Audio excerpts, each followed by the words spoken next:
I'm looking at the camera. Yeah.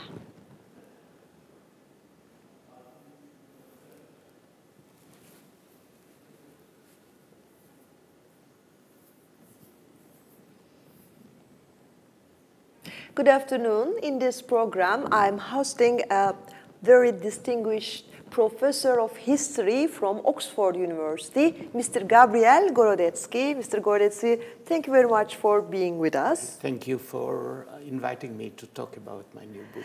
Mr. Gorodetsky has just published the Turkish edition of his commented selection of the diaries kept by Ivan Maisky during his time as Russian ambassador to London from 1932 to 1943.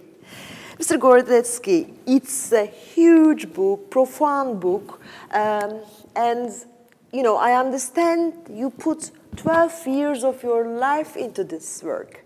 And so could you tell us how important this diary is and the significance of it? This diary is extremely important and extraordinary because it's the only diary to have been written by any politician or a diplomat in Soviet Russia during Stalin's period, as most of the diplomats were not too happy to put words on paper.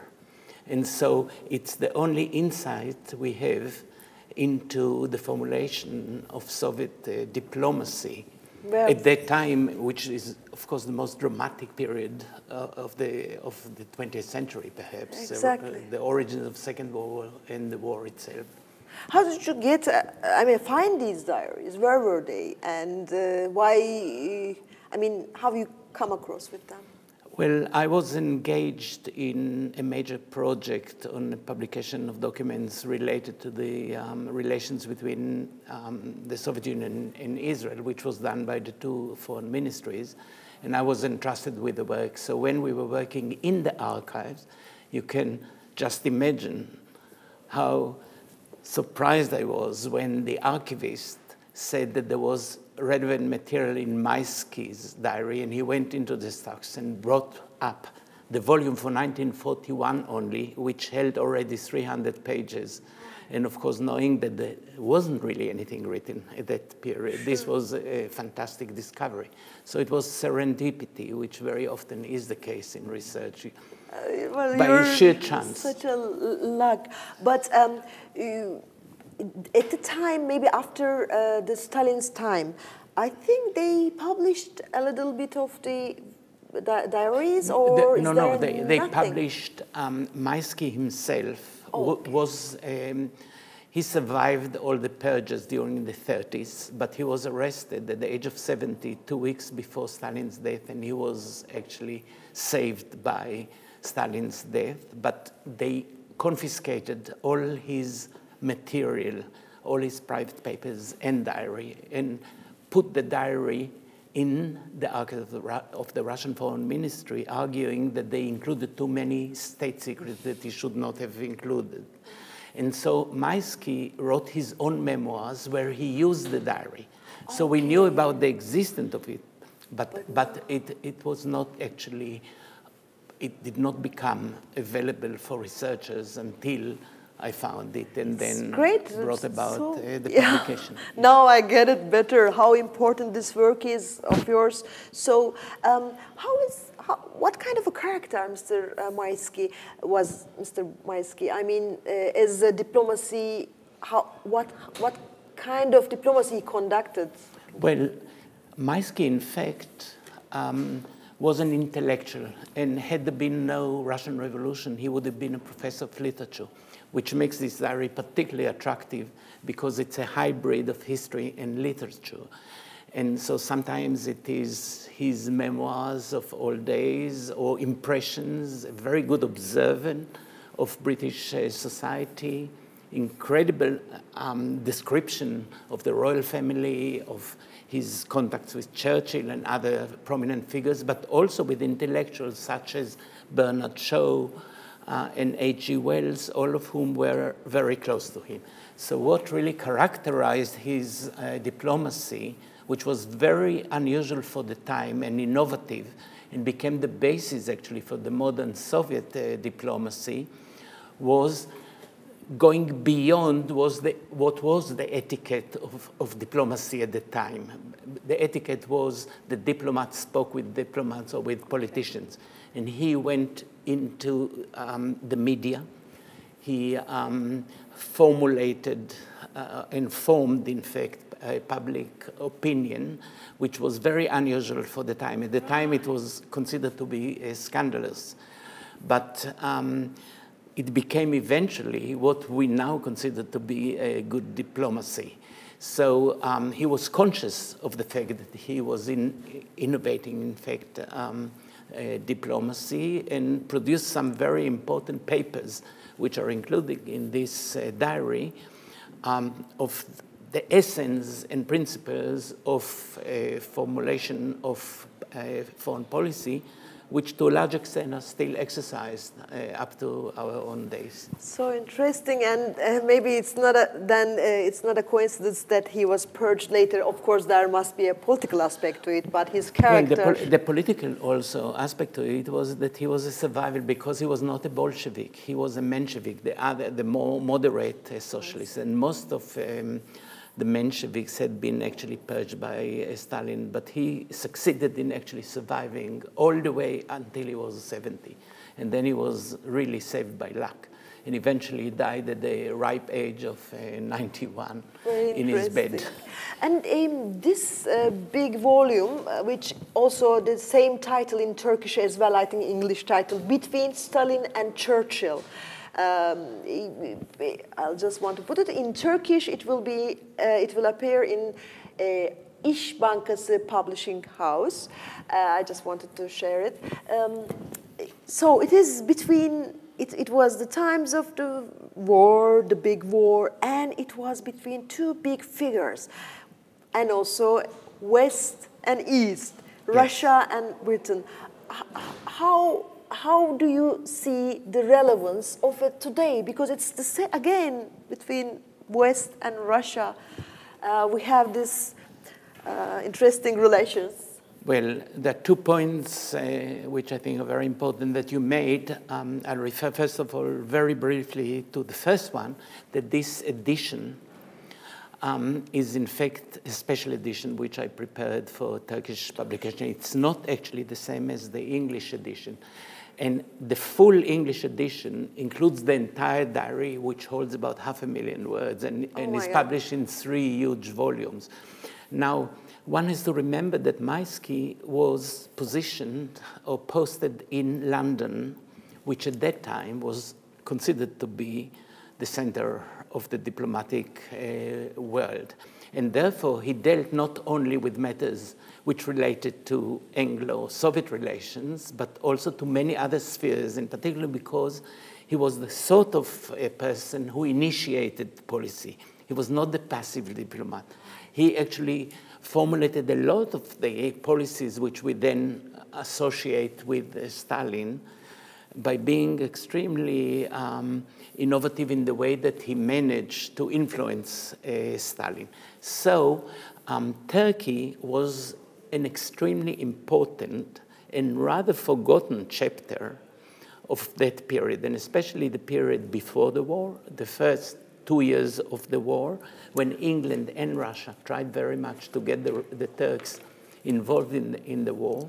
And then, of course, after the German invasion of Russia, when both Russia and the Allies had an interest in getting Turkey out of its neutrality. So there's a lot of material which has not been dealt with by historians, and it appears here in the book, for instance, in the conversations that Maisky had with Aras, the very influential, yes, who was such an influential person also in Turkish diplomacy. And we can see again the important role of professional diplomats in the formulation of foreign policy of the both countries. Now, what the lessons about the East and the West is the importance of the legacy of the past. We cannot really understand what is happening today without really having a long view of history.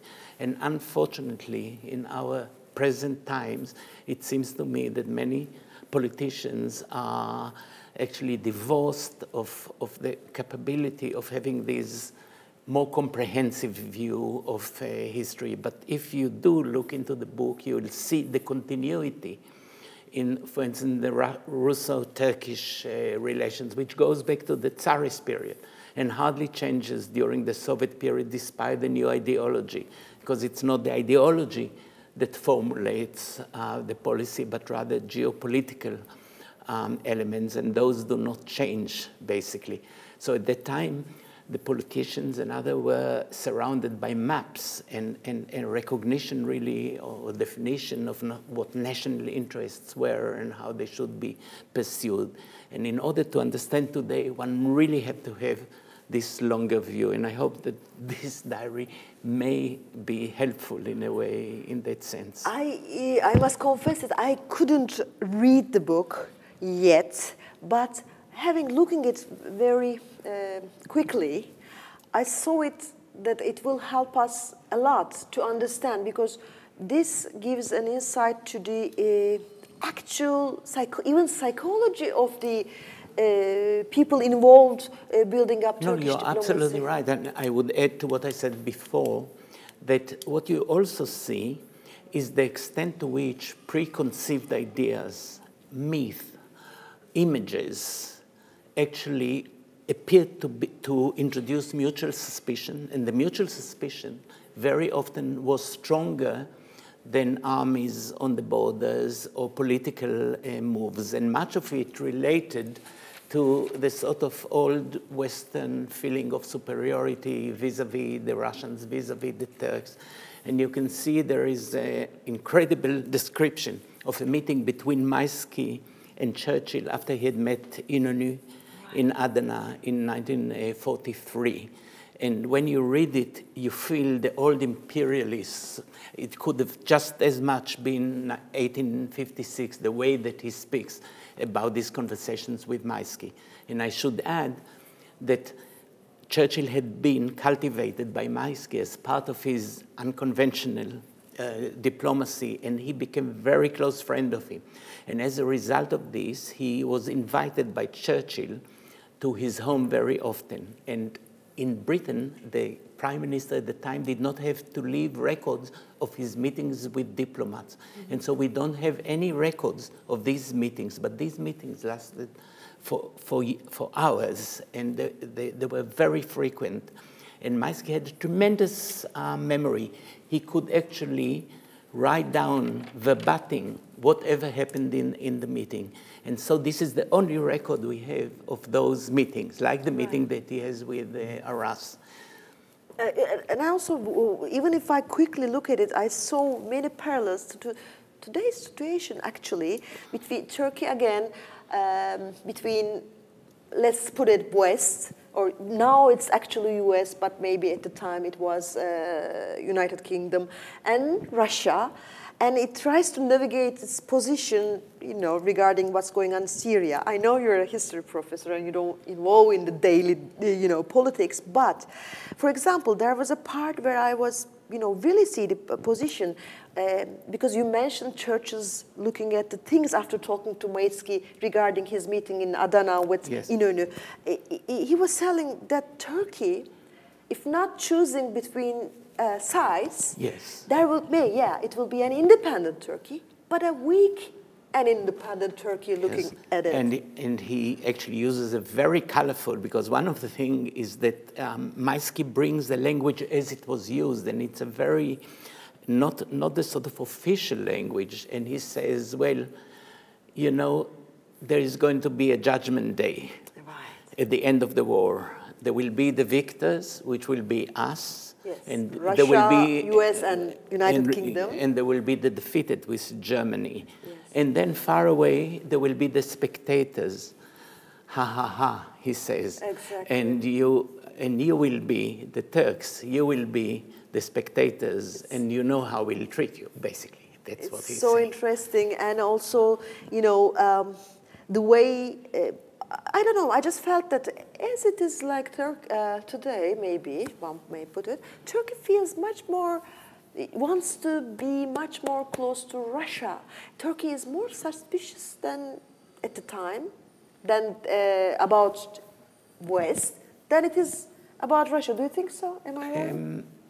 Maybe it's a quick call, you know. Yes. I'm sorry. Well, I'll try to summarize in one.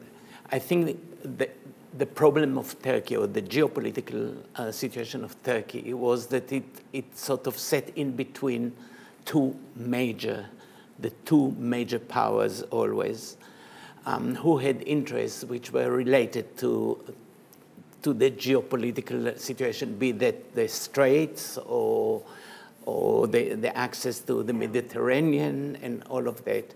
And therefore, Turkey had a good reason to be always suspicious of the intentions of the major powers, and had to navigate between conflicting interests. Right. Okay. You will not tell which side Turkey inclined more. Okay. I'm just joking. Well, it's interesting to compare actually Turkey to Russia, because both of them are looked down in a way by the West, and the West is trying always to draw the borders of what we consider to be the West, and the border is always the Russian border and Turkey. So in that respect, both countries feel this, what I explained before, these preconceived ideas in the West, which looks down on the sort of Oriental attitude of the imperial period, which has not vanished. Yeah. This is really striking. Could you, what was, for example, could you give one part that particularly you find appealing to you, for example, while editing this diaries? Which part is so big, I know. Yes, and in fact, when I had to make a selection, 3 volumes, I told you, of 500,000 words, they're so exciting. There are very few boring parts in it that it was so difficult for me to make a selection, even of the single volume. So to point down, on one of them would be difficult. But I would say, generally speaking, that his meetings with Churchill before the war, when Churchill was still in the wilderness and not yet in power, and of course at the time that he becomes the prime minister, and then there's also conflicts between Russia and Britain on the question of the Second Front and the invasion of France, appeared to me to be the most striking and also colorful. You put a lot of work, maybe we should underline it, because you explain it's not just the diaries and maybe the way you edit them together for Turkish edition, but you also put everything, people, places, into context, isn't it? Would you tell us about it? Yes, well, it was obvious to me that writing the diary in the condition that existed in Russia at that time was extremely difficult, and there are periods when Maisky doesn't write the diary out of fear, and therefore there are missing gaps, or there are gaps, there are missing sort of chapters.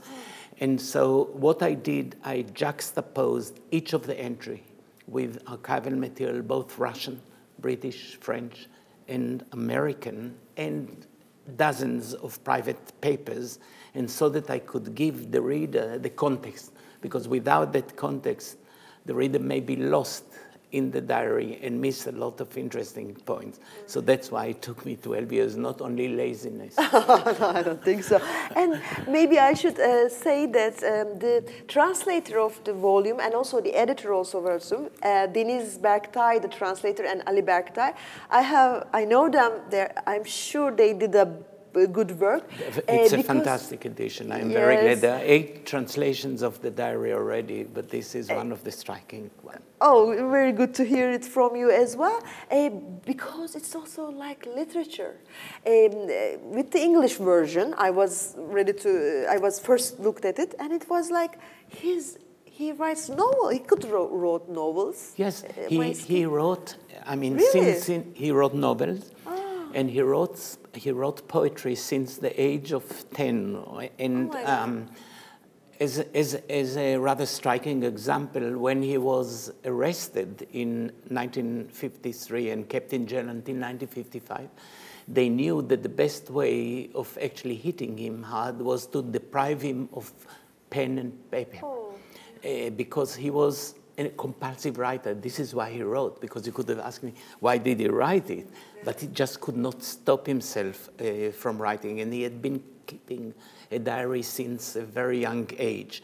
And so what he did while he was in prison, he composed in his mind 18 poems in which he describes what was happening to him and memorized them. And when he got out of prison, he put them on paper. And then I found them, and the last 2 chapters actually are based very much on the material that I found there. So he definitely had this literary ability, and so a lot of the reading is so fascinating as literature rather than history. That's why I said it was a hybrid of history and literature. Mr. Gorodetsky, thank you very much. I hope our audience will find it and buy it and read it, because this work should be, you know, looked upon. And we have lots to learn from this volume as well. Thank you very much. Well, thank you. Dear audience, thank you very much for watching us.